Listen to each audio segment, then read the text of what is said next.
Hello, welcome to Hedrick's Morning Mug. Today is Friday, January 5th, 2024. Only 3 days of school this week, but it's been a lot. So looking forward to the weekend. Central PA is looking forward to its first snowfall of the year. Let me know, what are your go-to things for the bad weather when you're going to the store? Are you a milk, eggs, bread, toilet paper kind of person? Are there specific things that you get? I'm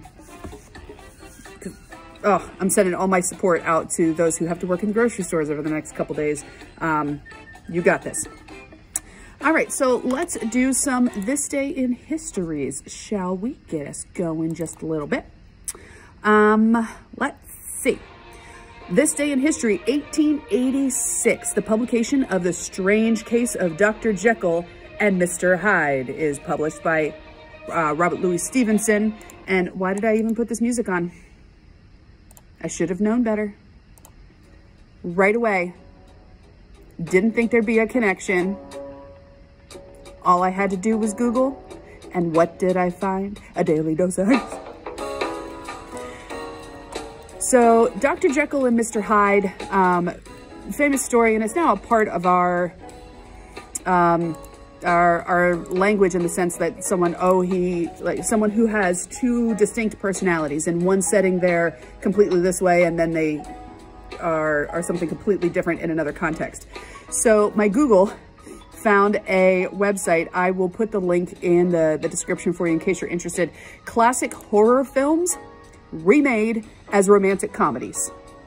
So I've seen some of these like film trailers like The Shining that they turn it into a family movie by changing the mood and changing the tone, adding some music and some overdub commentary. But here's the description for Dr. Jekyll and Mr. Hyde.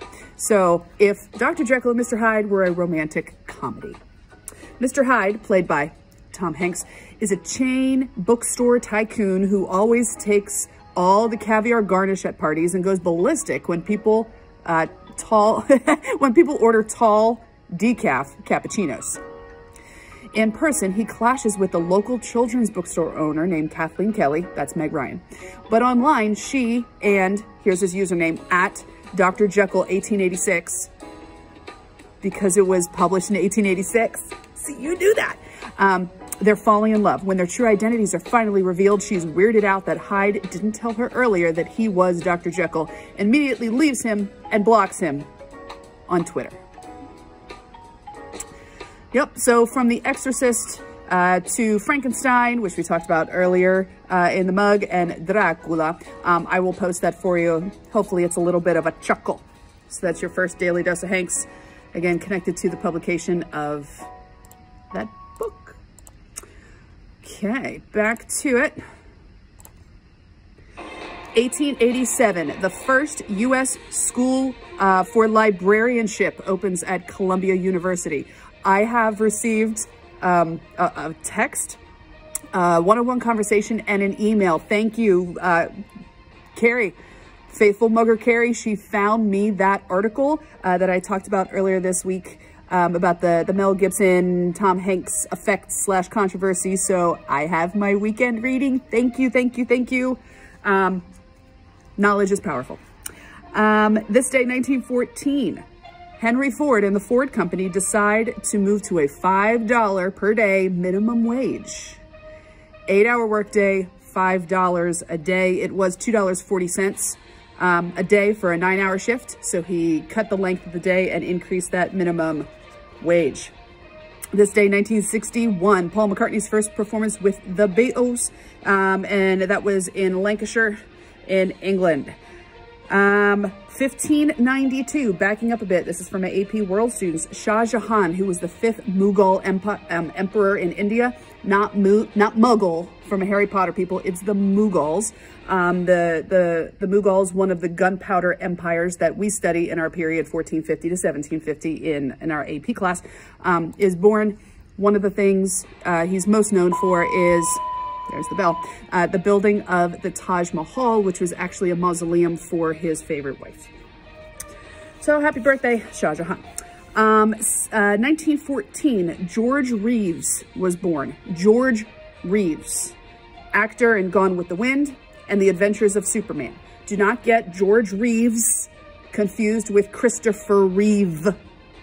Two different guys, not related, both played Superman. So I hadn't thought about Christopher Reeve for a long time. A great portrait of him in the National Portrait Gallery in Washington. When I would take students there, we'd always go and take a look at it. An accident, he was an equestrian accident and was a quadriplegic for the rest of his life. And in 1998, there was a program on TV called A Celebration of Hope, with the goal of raising money for the Christopher Reeve Foundation.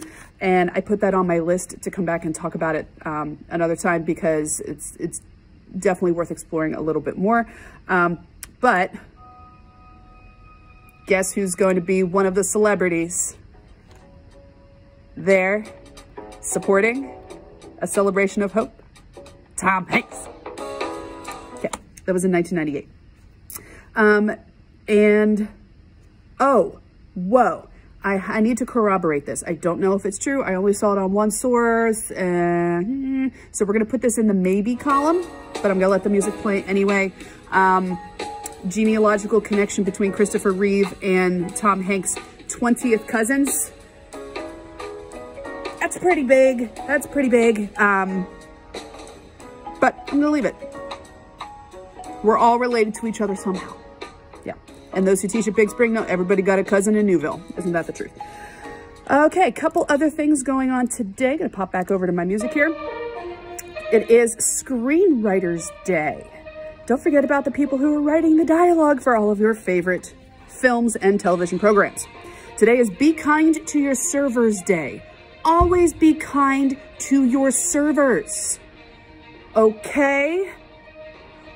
You know, I've been out to dinner with some people that, you know, they're like, oh my gosh, the food was terrible, so I'm gonna round up my check to the next dollar, and that's their tip. That has nothing to do with the server. Okay? Cut them a break. So be kind to Servers Day. I was not very kind to you in my tone just there in my delivery, so please be kind to your servers. It is Brain Teaser Month. Just found this out right before I hit play, so that's going to be on the list. We're going to throw some brain teasers in here for the rest of January. It is National Bird Day. That's one, excuse me, that I found right before I hit play, because I'm like, what am I going to title this episode? And so flying by, like the time is flying by. I can't believe it's already 5 episodes back into this. And what just happened to be on my desk mug-wise, yeah, my cute little dragon, he got wings, so he's flying by and the tail is the handle, right? Yeah, I forgot to give him pupils, so I'm calling him Bruno. If anybody's seen Encanto, we don't talk about Bruno because his eyes are glowy.